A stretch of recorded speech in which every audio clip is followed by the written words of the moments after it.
Good evening! Hi, I'm Verna. And I'm Tracy and welcome to Bonfire Night! So muli, wini-welcome po namin lahat ng mga pastor, mga primary leaders, mga disciples, mga magulang, and kung first time mo dito, welcome sa Bonfire Night. Wini-welcome din po namin ang aming mga ka-Bonfire Night na nanonood sa iba't ibang bansa. So bago tayo magsimula, panoorin muna natin ang Bonfire Things to Remember!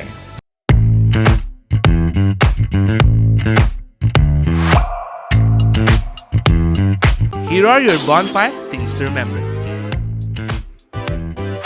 Bring your notebook, Bible, and ballpen. Open your heart to the message. Hashtag Puspus Yarn. No unnecessary activities while watching. Hashtag multitasker. Wag ganon. Focus on the message through our speakers. No? Kasi kung makikita natin, ang gaganda ng promise. Ang gaganda ng Hashtag promise. focus ka lang. Invite and tag your friends. Be a blessing. Hashtag friendship goals. Engage by sharing your thoughts and leave comments below. Respond to the message and take action. Oh, huwag kalimutan mga ka-bonfire ha. Paalam!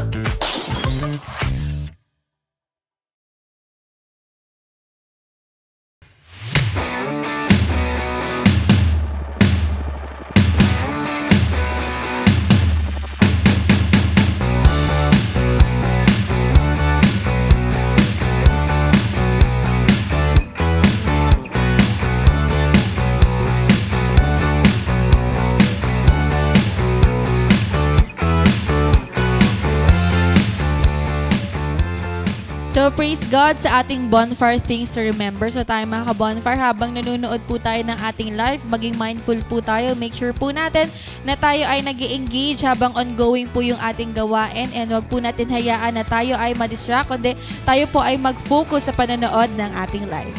Amen to that. That's why let us all be excited. Kaya ni-encourage ko ang bawat isa na sama-sama po tayong tumayo at papurihan natin ng ating Panginoon together with our worship team sa pamamagitan ng isang awitin.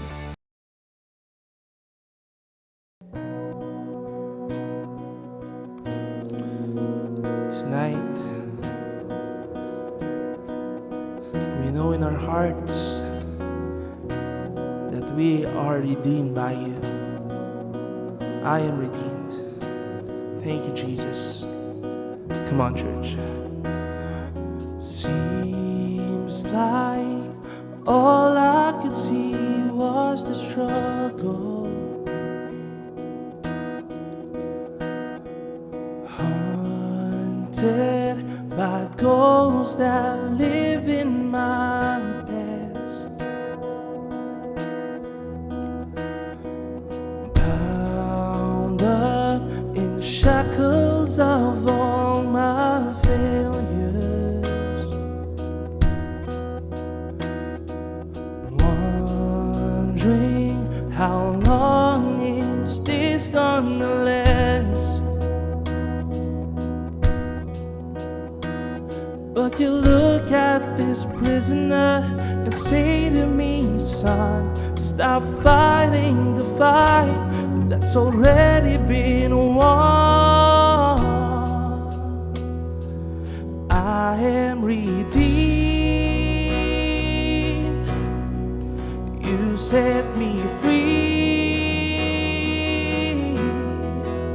So I'll shake off these heavy chains, wipe away every stain. Now I'm not who I used to be, 'cause I am redeemed. I'm redeemed. All my life I have been called unworthy.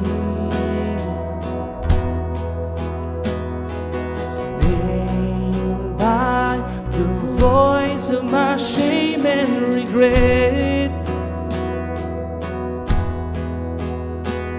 But when I hear you whisper, child, lift up your head. I remember, oh God, you're not done with me yet.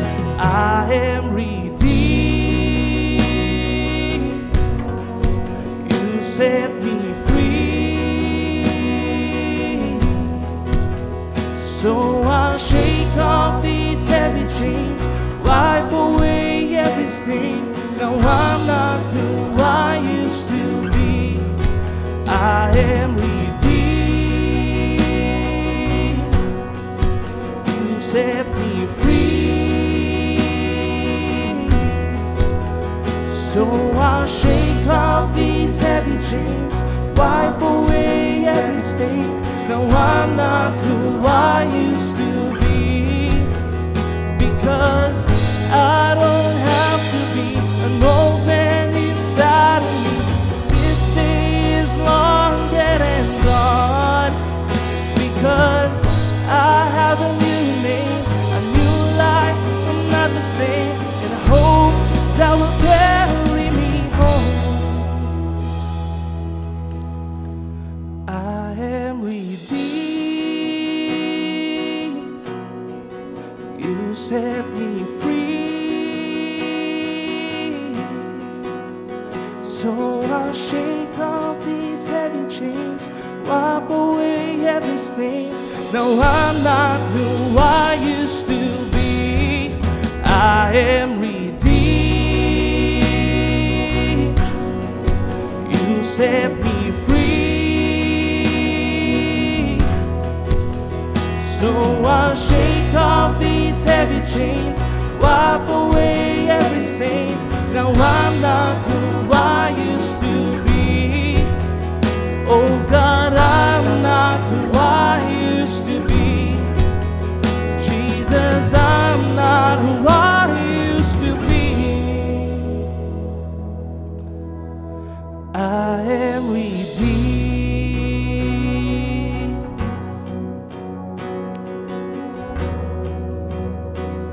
Yes, Lord. I'm redeemed.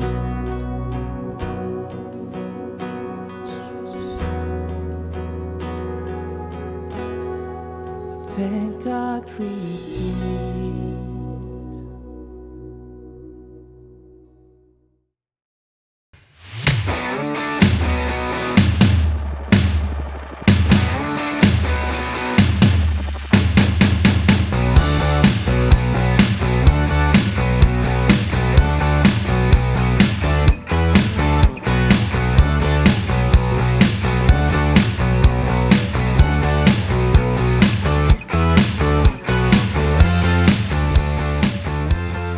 So praise God, and tonight let us all be excited dahil muli makakarinig tayo ng salita ng ating Panginoon through our speaker. So we are reminding everybody na habang tayo po ay nakikinig ng mensahe ngayong gabi, make sure po natin na tayo po ay nakafocus para meron tayong ma-post na ating bonfire takeaways. Amen to that. That's why let us ready our hearts and our minds sa message na mapapakinggan natin tonight. So for our speaker, she is one of the 144 leader under Dangsnet, a leader of leaders, the leader of media team, and a loving wife and mother. Let's welcome Jeneline Peñaflor.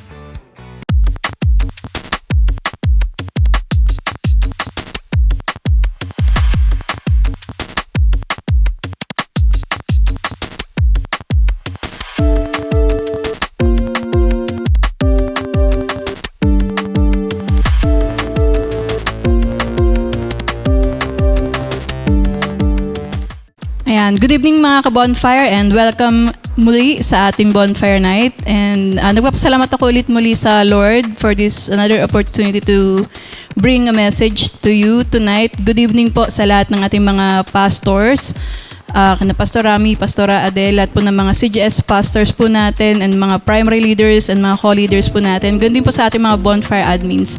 And thank you so much po for this another opportunity. And yun, thank you so much kay Lord. Bago po tayo magsimula tonight, let's pray po sa ating gawain. Maraming pong salamat, Ama, sa gabing ito na binigyan mo kami ng another night, Lord God, para makapakinig ng inyong mensahe.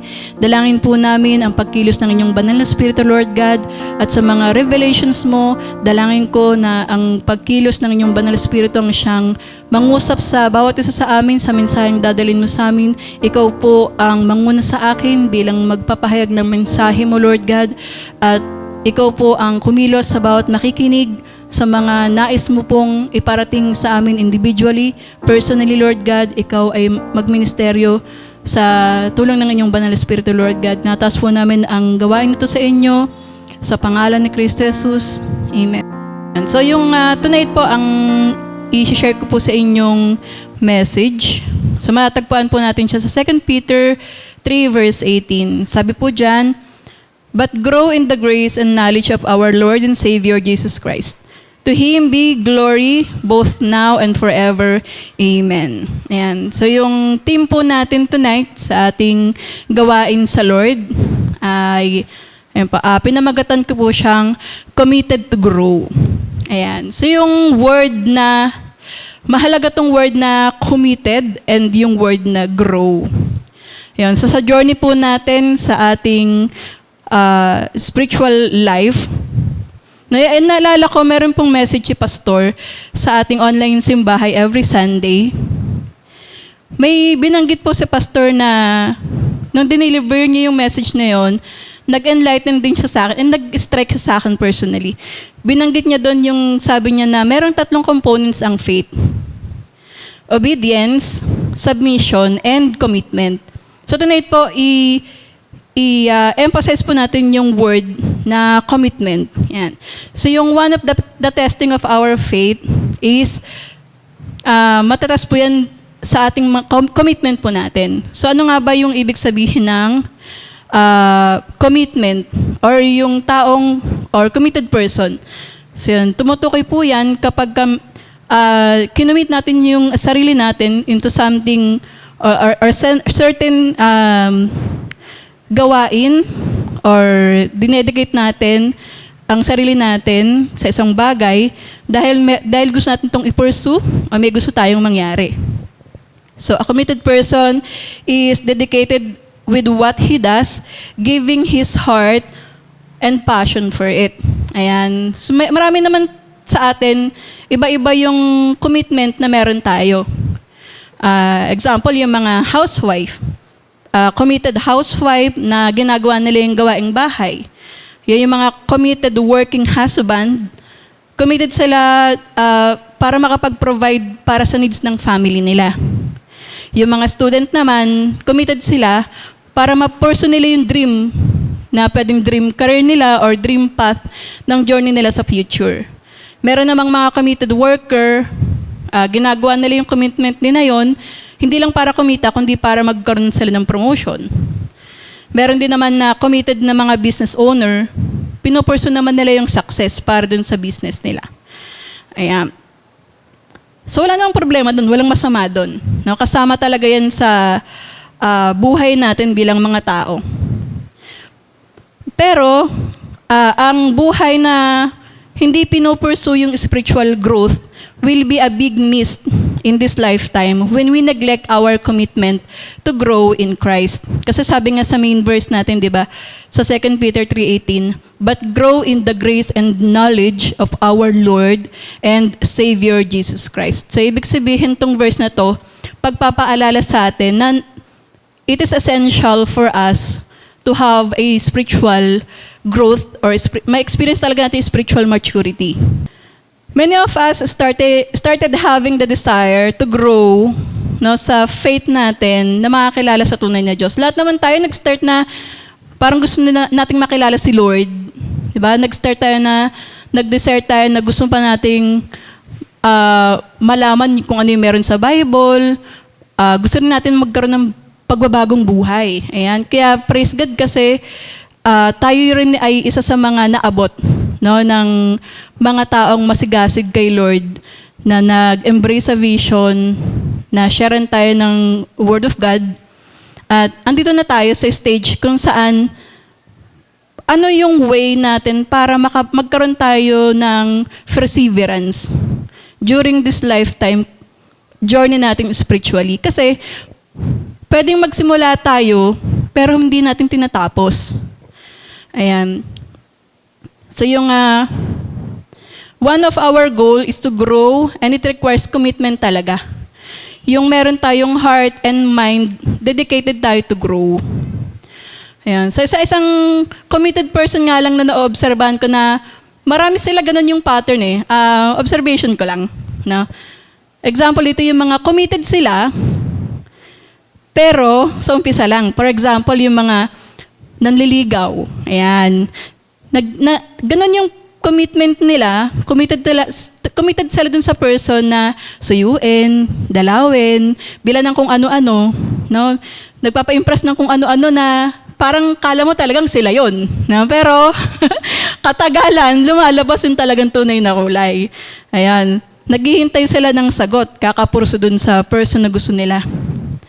Ayan. Pero, yung samo na nanliligaw na yun, committed lang sa umpisa. Pag sinagot na, no, maraming nakaka-experience na pag sinagot na, nasa relationship na, nawawala na yung commitment. No, nagpapabayaan sila dun sa minamahal nila. No? Yung meron nga, nauuso yung word na ghosting. You know? Multo ka ba? Sinasaktan nila, tapos iniiwan lang din sa huli. Yan. Di ba maraming nakaranas na gano'n? Yung message ni Ate Ana last week, di ba? Yung experience na mahil ka because of our Lord Jesus Christ. Kasi naka-experience ka na nung sinagot mo, pinabayaan ka, tapos, di ba, na-experience mo yung brokenheartedness. Ayan. Pero, na-experience natin sa message nung last week, ni-remind tayo na merong healing because of our Lord Jesus Christ. Ayan. Yung sabi nga, balik tayo sa message na merong mga magagaling lang sa umpisa. Kaya nga sabi rin ni Ate Ana nung last week, huwag ganun. Ayan, message nyo naman sa message dyan na huwag ganun. No? So, ganun din sa ating spiritual journey, sa ating mga disciples, sa spiritual journey rin natin, may iba, ganun din yung ginagawa. No? Naghahanap sila ng mga sagot sa mga tanong nila sa buhay. Nung nahanap na yung sagot, dumami na yung alam about sa Word of God. Nag-commit sila pansamantala dun sa mga gawain na pinagkatiwala sa kanila. Then eventually, iniiwan nila, pinapabayaan din. Sinasaktan nila yung body of Christ. No? Yan. So, in connection din to sa message na dinala ni Pastor nung Sunday. Diba? Yung sinabi ni Pastor na pag nagbe-build ng house, yung scaffolding, after matapos ng bahay, yung scaffolding, tinatanggal din. So yung ganito sa ating spiritual journey, no? Tayo ba, andoon ba talaga yung commitment natin hanggang sa huli? Yung, meron ba tayong heart na tatapusin ko tong laban ng pananampalataya ko kay Jesus Christ, sa Panginoong Jesus, dahil naunawaan ko yung pagliligtas niya sa akin, yung ginawa niyang pagsakripisyo sa cross for me to be able to be saved. Yan. So yung team nga natin, no, committed to grow. Dahil kapag walang growth, there's something lacking sa buhay natin. When something is lacking, then something is wrong. So yun yung kailangan nating matroubleshoot tonight. Anong problem natin? Bakit nararanasan natin na parang hindi tayo lumalago sa buhay spiritual natin? Or something na parang feeling mo, hindi mo na ma-maximize yung ginagawa mo para sa Lord. So yun. So ito yung reality na yung point number 1 natin, na tayo ay called tayo to spiritual growth. So kung nag-aaral pa tayo, di ba, sa school, binabanggit lagi yung 5 aspects ng buhay natin. Laging kasama doon yung spiritual. No? Yung, di ba, yung physical, emotional, mental, social, spiritual. Naalala ko, nung bago kami ikasal ng husband ko, yung isa sa hindi ko makakalimutang message or share sa aming habang kina-counseling kami bago kami ikasal. Hindi ko makakalimutan yung sinabi ni Pastor na sa lahat ng aspeto ng buhay natin, kapag ang spiritual life natin yung bumagsak, damay lahat. Which is really, really happening in our lives. Kapag yung spiritual natin, yung spirit natin, ayaw niya nang mag-fight sa mga sitwasyon ng buhay natin, madaling bumigay. Ayan. Kaya napaka-importante, yung ating spiritual life, nag-grow talaga siya. At patuloy na mag-grow hanggang sa mag-fully matured in Christ. So yung itong mundo kasi nito, pwede siyang magbigay ng ibang klaseng definition ng spiritual journey. Ako nga personally, nung maliit pa ako, ang alam ko ang pagkakaunawa ko pag pinag-uusapan yung spiritual life or spirituality, ang unang papasok sa isip ko, mga kababalaghan. Ayan, lalo na yung mga panahon pa namin, malalaman yung age ko eh. Noong panahon namin, laging lalo na 'di ba November ngayon, araw ng mga patay, 'di ba, pinagdiriwang. Lalo na yung mga palabas o kaya commercial about sa mga scary movies, scary palabas, mga ganyan. So yun yung na-commercialize ng mundo. So ako habang bilang bata, yun yung pagkakaunawa ko na pagdating pala sa mga usaping spiritual, ang unang pumapasok ko mga kababalaghan, mga nakakatakot, mga multo. Yan talaga yung nag-sink in or pumapasok sa isip ko nung bata pa ako. So biktima rin ako sa ganong ganong kaisipan dati. Pero thank you kay Lord kasi dumating yung moment na nagkaroon din ako ng kauhawan, nagkaroon ako ng desire na talaga bang may Diyos? Ayan, sino ba tong Diyos? Ayan nga, yung na-share ko rin sa inyo before. So tayo rin, sabi nga, dun sa Ephesians 4:15, share ko na rin, instead speaking the truth in love, we will grow to become in every aspect the mature body of Him who is the head, that is Christ. Ang Diyos natin, nais niya yung people niya, yung mga tao niya, mag-grow din in faith, in understanding, in holiness. Ang banal na kasulatan, pag inaral din talaga natin, ina-emphasize nito yung spiritual growth, na hindi ito optional. Napakahalaga nito sa atin bilang mga mananampalataya, bilang mga disciple ni Christ, bilang mga leaders. Ayan. Ang Panginoong Jesus natin ang pinaka-perfect example. Nag-set siya ng standard of perfect maturity for us to follow. And as His disciple, we are called to become more like Him. Kaya nga nakakabit sa tawag sa atin ay mga Kristiyano because of Christ or Christian. We aim to have a beatitude of our Lord Jesus Christ. So, individually, we have to take this responsibility. It is our own responsibility for us to be spiritually matured or may experience talaga natin spiritual growth. And it requires commitment. Ayan, hindi tayo pwedeng mag-mature ng isang iglap lang, matured na tayo or fully grown na tayo. May proseso rin talaga yan. While God provides the means for growth, believers are called to actively pursue and cultivate their spiritual maturity. Tinawag din tayo bilang mga manampalataya ng Panginoong Jesus.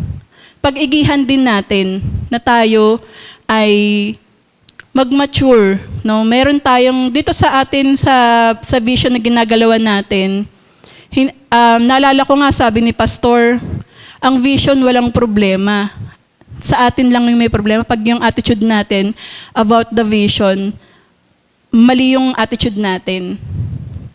Kaya magiging mali rin yung pag-carry natin ng mga pinapagawa ng Lord sa atin sa sakop ng vision. For example, sa discipleship. Pag wala tayong commitment na time para mag-devotion, no, wag nating asahan mag-grow talaga tayo. Ayan. Kasi sa point number 2 natin tonight, merong process ang growth. So the process of growth. Yun, the first process of growth is having a renewed mindset. From being carnal to biblical mindset. Nung wala pa tayo kay Lord, puro kamunduhan yung nasa isip natin. Di ba? Yung parang sabik ka sa mga bagay, kung saan mapiplease yung sarili mo. Yung mga flesh natin. Pero the more na patuloy tayo nagiging committed, nais nating makilala ang Panginoong Jesus, nagkakaroon tayo ng mentality like Christ. May pagpapahalaga na tayo sa mga spiritual na bagay or connected sa Panginoon natin. So, kaya questionable ang isang tao na sinasabi niya, may pananampalataya ako pero wala akong oras sa mga gawain dyan. May pananampalataya naman ako sa Lord pero okay na yan, di ba? Okay, nagpipray naman ako paminsan-minsan. Wala akong time mag-devotion eh. Okay, wala akong time mag-cell group. Wala akong time sa mga discipleship process na yan. Questionable yung sinasabi nating pananampalataya kapag wala tayong commitment pagdating sa ating spiritual growth. Kasi kasama yan sa process para lumago tayo. Yung sinasabi nga ni Pastor na huwag nating hayaan na mas makita na yung sarili natin 10 years from now, wala tayong growth. Walang nangyari, walang breakthrough, walang pagbabago. Kasi para tayong parang bonjing, binabanggit nga ni Pastor. Yung bakulaw disciple. Ayan. So, tayong pumayag. Kasi pananagutan din natin yan eh. May ginawa na ng Lord yung part niya, binigyan niya rin tayo ng church kung saan tayo mag-grow. Dapat piliin natin na maging committed doon. Ayan. Kaya napaka-importante, mahalaga na ibabad talaga natin yung puso at isipan natin sa salita ng Diyos, gabay ang banal na spirito. Ayan. So sabi nga sa Romans 12:2, familiar na rin sa atin itong verse na to, sa mga nakakapag-devotion na po, no? Sabi doon, do not conform to the pattern of this world, but be transformed by the renewing of your mind. So napaka-importante ng laman ng isipan natin. We have the responsibility na bantayan din natin paano ba tayo mag-isip. At ano ba yung madalas nating iniisip? Ito ba ay kalugod-lugod sa Lord? Or something na magkukos sa atin ng kasalanan? Yung iniisip ba natin, nakakapagpatibay po ito ng panampalataya natin o binabagsak lang yung ating faith? Yan, yung kakaisip mo ng negativities. No? Na kaya napaka-importante ng renewal of our mind sa process ng paglago natin. Kasi minsan, pagka yan ay hindi talaga naka-commit yung isipan natin sa patungkol sa Lord, sa mga salita niya, madali tayong bumagsak sa atake ng kaaway. Yan, yung halimbawa, kinurek ka ng leader mo, tapos medyo masakit, no, yung correction. Ikaw naman bumubulong sa isipan mo. Grabe naman yung leader ko. Kala mo naman kung sino. Kala mo naman kung sinong perfect. May gumagano'ng bulong na sa isipan mo, di ba? Kaya kailangan napaka-importante, babad yung isipan natin. Yung iniisip ba natin na yon ay kalugod-lugod kay Lord? Or babangga siya sa sinasabi ng Bible? Ayan. So kaya importante, yung final pa rin talaga nating authority, yung sinasabi ng Bible, hindi yung kung ano yung iniisip lang natin or nararamdaman lang natin. Ayan. Especially yung mga kabataan ngayon, yan. Pagkapag sinabayan natin or sinang-ayunan natin yung takbo ng mundong to, na taliwas sa kalooban ng Lord, we will not grow. Huwag nating asahan na mag-grow tayo. Halimbawa, in-invite ka sa gawain ng Lord, tapos na-invite ka na sa mga discipleship process. Habang nagdi-discipleship process ka, sinasabayan mo ng barkada sa labas, tapos boyfriend, girlfriend dito, tapos hindi alam ng leader mo, may iba kang ginagawang palihim. No? Tapos kapag ka nagbunga yun, hindi mo sineryoso yung spiritual journey mo, huwag kang mag-expect na mag-grow ka. No? Kasi binigyan mo ng pagkakataon yung kaaway, nahatakin ka dun sa spiritual growth mo. Ayan. Kaya napaka-importante na magkaroon tayo ng consistent and intimate relationship sa Panginoong Hesus natin because He is the source of our spiritual nourishment and growth. Ayan. Through our daily devotion, prayer, yan, pati yung sa mga weekly cell group natin, morning prayer, ayan, mag-join din tayo dyan. No, yung Yung mga hirap gumising ng maaga, ako personally, yan din yung isa sa mga challenging nung una eh. No, yung consistent na magmo-morning prayer ka, gigising ka ng gantong oras. Pero alang-alang sa Lord, alang-alang din sa mga inaalagaan mo sa journey, especially kung leader ka na. Yung sinasabi ni Pastor na sasabihan mo yung mga alaga mo, pero ikaw yung wala. Diba? Yung integrity natin doon, sira. So sabi nga, napaka-importante yung verse na sinabi ni Lord sa John 15 verse 5 na, I am the vine, you are the branches. If you remain in me and I in you, you will bear much fruit. Apart from me, you can do nothing. So napaka-importante nung personal relationship natin sa Panginoong Jesus everyday. Kasi everyday may battle tayo, kaya everyday we need Jesus Christ. Everyday, hindi natin alam kung kailan na-atake yung kaaway. Sa iba't ibang phases, sa iba't ibang klase ng sitwasyon sa buhay natin, hindi natin alam kung paano yung ataking gagawin ng kaaway sa atin para panghinain tayo yung pananampalataya natin. No? Kaya kailangan lagi tayong handa. Kaya nga ang daily devotion ay daily, ang morning prayer natin ay daily, kasi ang gawa ng kaaway ay daily. No? So in our journey in the vision, we will develop here yung self-discipline. Ako, aminado ako dati, hirap na hirap ako dyan. Yung madisiplina talaga yung sarili. Pero by the grace of the Lord, no, yung desire ko rin na, Lord, tulungan mo ako kasi marami rin akong kahinaang nakikita sa sarili ko at hindi ko to kaya mag-isa. I need you. And yun, may prayer talaga, personal prayer na sinukuna ko na rin talaga kay Lord. And nakita ko yung difference ng dating ako sa ginagawa ng Lord ngayon na pagbabago sa buhay ko rin.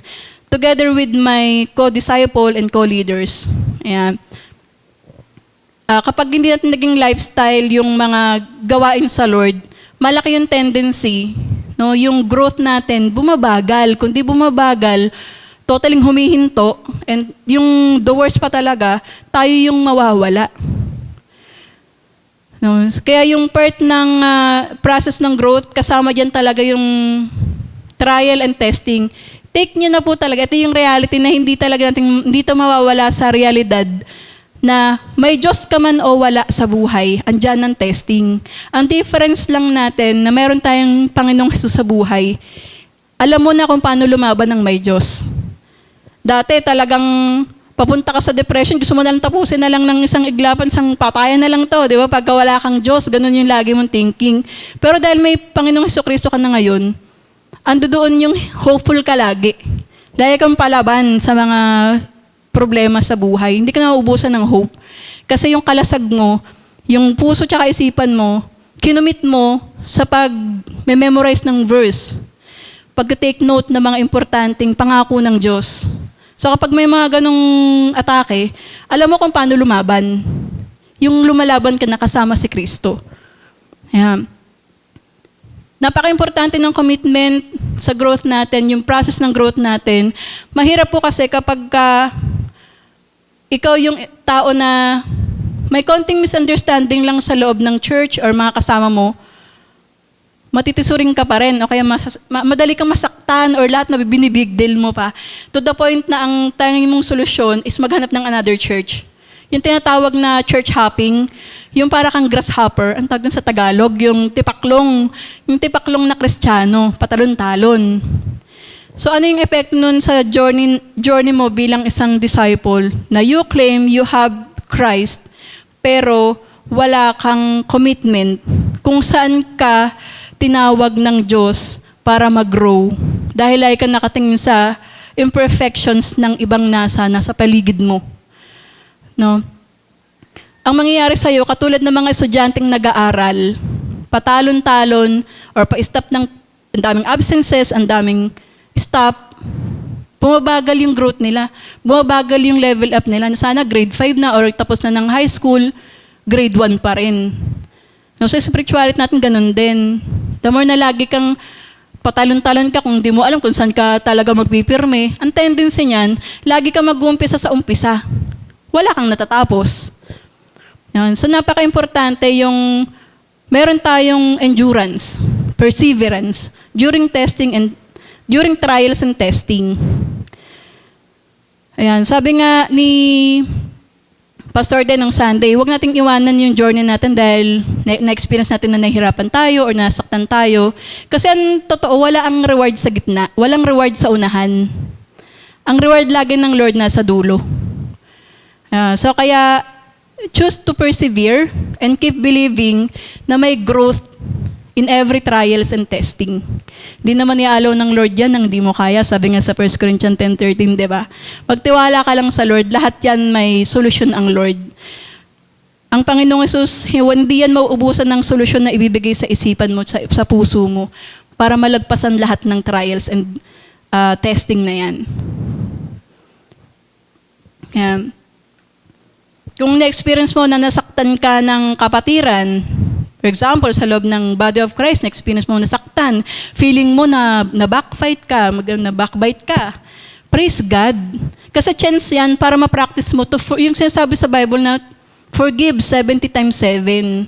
Kasi kung walang mananakit sa'yo, even sa body of Christ, wala naman talagang perfect church eh. Lahat tayo mga imperfect sa loob ng church. Diyan mo may experience na napapractice ko ba talaga yung love from the Lord? Na-apply ko ba yung sinasabi na forgive 70 times 7?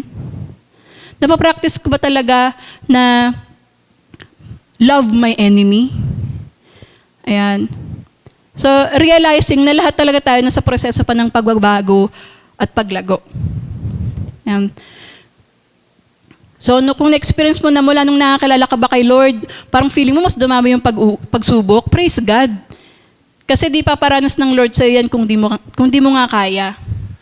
May confidence ang Lord sa'yo na madaanan mo yan. Just be firm to win the battle for His name. Sure yung victory ng Lord na ibibigay dyan sa'yo. Ayan. And claim it by faith. Fight the good fight of faith nga, di ba? So iba-iba man yung mukha ng pagsubok, pero madalas yung pattern kasi niyan iisa lang. Ang pattern niyan is for us to grow, no? To grow our faith. Mas lumawak pa at humaba yung ating pasensya, yung ating hope, ma-harness yung attitude natin, at lalong-lalo na maging dependent tayo sa Lord, sa Diyos, sa lahat ng oras. So don't lose track. The enemy, ang kaaway, lagi po yung nag-aabang na pabagsakin ka. Ang tanong na lang, papayag ka ba na magwagi yung dyablo? Nahatakan ka pabalik dun sa buhay na dating wala kang Kristo. Sabi nga sa James 12, verse 2-4, consider it pure joy, my brothers and sisters, whenever you face trials of many kinds, because you know that the testing of your faith produces perseverance. Yung mga testing yan na pinaparanas ng Lord, maraming lessons dyan na nais ng Lord na makita mo. Makita ng bawat isa sa atin. Take it na blessing. Blessing in disguise. Kahit minsan parang, ano na ba ang gagawin ko, Lord? Pero alam niyo po ba, ang declaration natin ng faith natin na, Lord, ikaw nang bahala. Napakaraming gagawing kaparaanan ng Lord na ma-amaze ka na lang talaga. Even sa mga testimonies na narinig ko sa mga kapatiran natin, kahit ako blessed na blessed kung paano kumikilos yung Lord. Kasi yun yung hinahanap ng Lord sa atin talaga eh. Na kapag nasa trial period ba to, yung pinapakita niyang pananampalataya, pag wala pang pagsubok, is same pa rin kapag ando doon siya sa trial. Or, para siyang hunyango, lumalabas yung tunay na kulay. Na hindi pala totoo yung commitment niya sa Lord. Hindi pala totoo yung faith niya. No? So yun. Ito yung mga moment na akala mo lang, no, dumadami yung alam mo sa salita ng Diyos. Ang danger eh. Kapag alam mo lang, dumadami yung alam mo sa salita ng Diyos, pero di mo napapakinabangan ng tama. Yung tipong ginagamit mo na lang sa pakikipagdebate or pakikritiko sa mga lingkod ng Lord. Which is hindi yun yung original na purpose ng Lord kung bakit we have to grow in the knowledge of Christ. Sabi sa main verse natin. So dito sa point number 3 natin, pag-uusapan yung purpose ng ating growth. Yung number 3 point natin is the fruit of growth. Ayan, fruits of growth. Manifesting the fruit of the Holy Spirit. Ayan, spirit ng Panginoong Hesus ba ay nabubuhay sa atin? As we mature spiritually, our lives bear evidences. Through yung character ba natin, nagiging godly or nagiging worse naman. Pagka may Christ ka, syempre, papunta yan sa yung beatitude ng Panginoong Hesus. No? Hindi yung nagsimula kang mabait, tapos tumagal ka bilang Kristiyano, sumama yung ugali mo. Di ba? Baka ibang Panginoong Hesus naman yung, baka ibang Panginoon yung nasa'yo. Baka sarili mo na yung Panginoon mo nun. Kasi hindi ganun ang galaw ng may Panginoong Hesus sa buhay. Yan. Sabi nga sa Galatians 5:22-23, but the fruit of the Spirit is love, joy, peace, forbearance, kindness, goodness, faithfulness, gentleness, and self-control. Ayan. Nasa atin ba, nakikita, nag-manifest ba sa buhay natin yung fruit of the Holy Spirit? Ayan. Yung spiritual growth is demonstrated through our actions as we seek to do good works for God's glory. So lahat ng ginagawa natin, lagi natin i-dedicate, Lord, para sa kapurihan po ng pangalan mo ito. Ayan. Ayun yung una, yung fruit yung pagka nag-grow na tayo, dahil committed tayo to grow, may kita dyan na may bunga. At ito yung pinakapuso ng ginagawa natin sa vision, hindi lang sa character. No, ganun din sa pag-win soul natin ng mga souls. So bearing witness to Christ, dapat tayo yung nakikilala na natin yung talagang tunay na purpose, bakit tayo kailangan mag-grow. No? As if we fully understand the vision of the Lord, it will preserve our lives. We will live an unselfish life, considering other souls na mag-grow din sila kung paano rin tayo nag-grow kay Christ. So yung as we grow nga sa Panginoong Hesus, hindi ko makalimutan yung sinabi ng isa sa mga speaker na sina pastor na questionable yung isang Kristiyano na kiniklaim niyang ligtas siya, mayroon siyang pananampalataya sa Panginoong Hesus. Pero tumagal na lang siya pero wala siyang dinadalang kaluluwa pabalik sa Panginoong Hesus. So our growth impacts those around us. Ibig sabihin, kung talagang tayo ay nag-grow na, nagmamature na tayo spiritually, yung compassion natin sa mga lost, andoon na rin. Kung dati wala kang panahon, wala kang kakumpa-compassion, wala kang kapakipaki sa ibang taong nasa paligid mo kung okay lang ba yung kanilang spiritual life kapag kinuha na sila ng Lord. Ngayon, alam niyo yun, pag may ako personally, pag narinig ako na, halimbawa, mga old person or old people na mababalitaan ko na lang na, parang, o kaya may nagbalita sa akin na si ganito daw, namatay na, ganyan. Laging pumapasok sa isip ko, nakakilala na kaya sila sa Panginoong Hesus? Na-receive na kaya talaga nila yung salvation? Ganun yung lagi kong naiisip. Ayan, so napaka-importante na yung as we grow, hindi lang character, pati po yung mga number of souls na dinadala natin kay Lord. Ganun din, pwede magsimula tayo sa 2, 3, pero wag tayong manatili na 1, 2, 3 lang yung soul. Dapat meron tayong craving, meron tayong heart na, Lord, hindi ako kontento ng ito lang po ba yung madadala ko sa'yo? Ando dun yung heart natin na, Lord, gamitin mo pa ako sa maraming soul na makakilala sila sa'yo. Na itong mga taong nade-depress, nalulost yung hope, ang daming fear and doubts, wala pang panampalataya sa'yo, mabuksan talaga sila kung gaano kaganda yung ino-offer mong buhay. Hindi lang dito sa mundong to, kundi sa darating pang after this life, na wonderful life with you. Sabi nga sa 1 Corinthians 9:26, hindi ako tumatakbo ng walang patutunguhan at hindi ako sumusuntok sa hangin. Ayan. So as we grow, hindi tayo pwedeng manatili na para tayong sumusuntok sa hangin. Yung parang wala kang tinatamaan, wala kang ginagol. Na parang, para saan yung lakas mong sumuntok, pero wala kang tinatamaan. Ganon din sa ginagawa natin sa vision, sa discipleship. Na napaka-importante, meron tayong ginagol. Hindi lang puro personal. Wag lang tayo mababad sa puro personal. Si Lord na yung bahala dyan. Magugulat ka na lang, yung dating iniisip mo, andyan na pala. Pero yung hindi mo pinapabayaan yung pinaka-importanting noble na pinapagawa ng Lord sa'yo dito sa mundong to. No, ang dami mong panahon sa maraming bagay, pero pagdating sa Lord, parang tira-tirang oras na lang. Huwag kang umasa na may reward at breakthrough and growth doon. Kasi ang Lord, napaka-importante sa Kanya na pinupusuan natin yung ginagawa natin para sa Kanya. Sabi nga sa Matthew na, for where your treasure is, there your heart will be also. So, yun. So sa conclusion natin, sabi po dito, commitment to grow is not just an individual endeavor, but a vital part of our faith.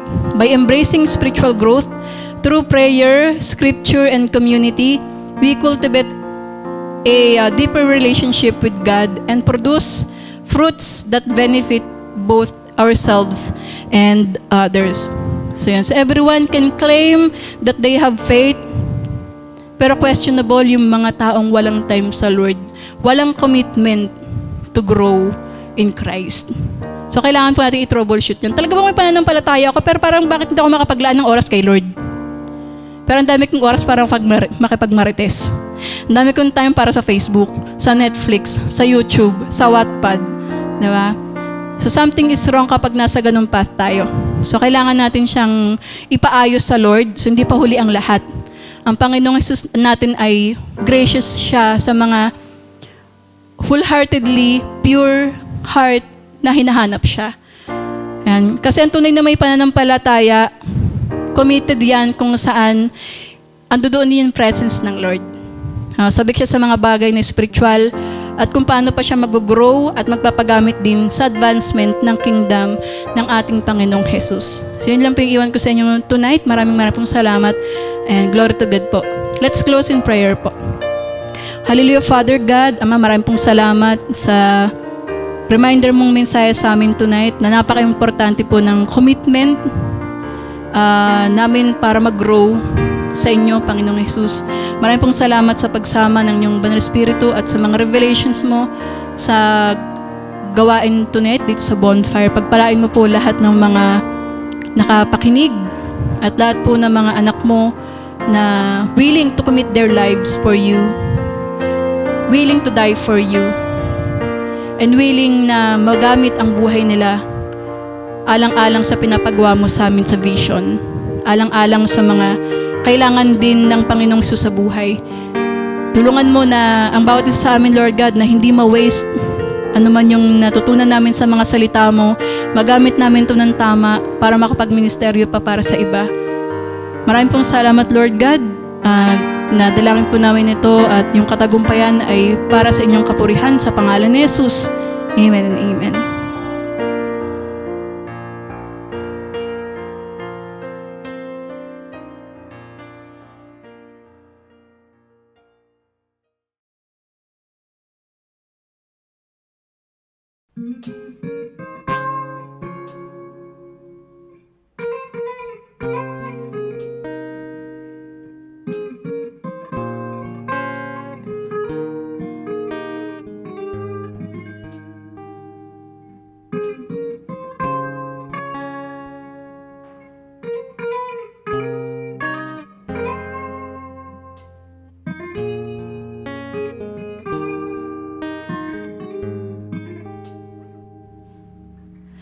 Lahat ay nag-iiba, tulad ng himig ng kanta. Biglang luluha kahit na nagsasaya. Ang rosas ay natutuyo, pangarap ko'y nabibigo.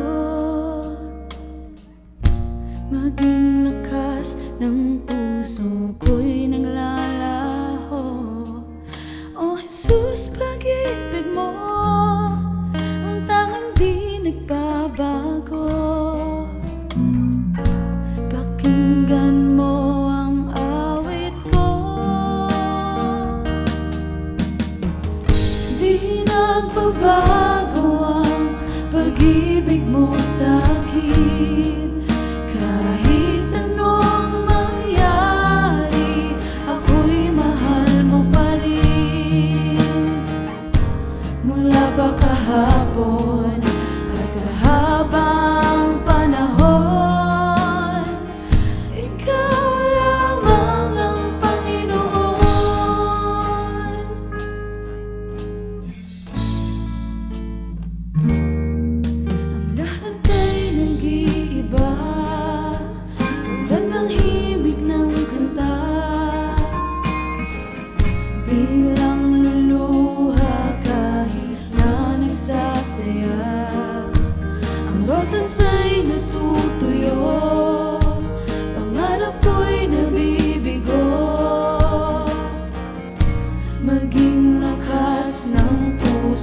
ako'y naglalaho. O Jesus, pag-ibig mo ang tanging di nagbabago. Pakinggan mo ang awit ko. Di nagbabago ang pag-ibig mo sa akin. Kahit anong mangyari, ako'y mahal mo pa rin. Mula pa kahapon at sa habang panahon, ikaw lamang ang Panginoon. Di nagbabago ang pag-ibig mo sa akin. Kahit anong mangyari, ako'y mahal mo pa rin. Mula pa kahapon at sa habang panahon, ikaw lamang ang Panginoon. Di nagbabago, di nagkukulang ang iyong pag-ibig na sa akin ay laan. Di nagbabago, di nagkukulang ang iyong pag-ibig na sa akin ay laan. Di nagbabago, di nagkukulang ang iyong pag-ibig na sa akin ay laan. Di nagbabago, di nagkukulang ang iyong pag-ibig na sa akin ay laan.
Thank you po Ate Beck sa message na mapakinggan po namin tonight at sa pag-share ninyo ng wisdom sa bawat isa sa amin.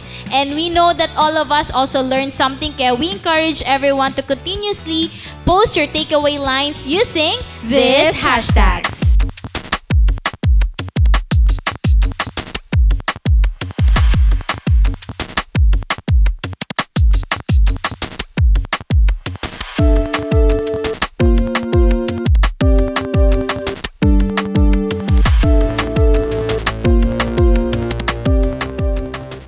So praise God and salamat po sa lahat na nakasama namin tonight dito sa ating Bonfire Night. So salamat po sa ating mga pastors, mga primary leaders natin na patuloy na nag-mobilize for Friday, sa ating mga leaders, disciples, and kung invite ka po dito, we pray na ma-involve ka din sa ating mga online cell group. So continually, we encourage everybody na patuloy nyo pong supportahan ng ating CJS Philippines Facebook page, ang ating CJS Philippines Bonfire Facebook page, yung ating YouTube channel, TikTok, and Instagram. Itong mga social media accounts po natin, let us make sure na maximize natin ito all for God's glory.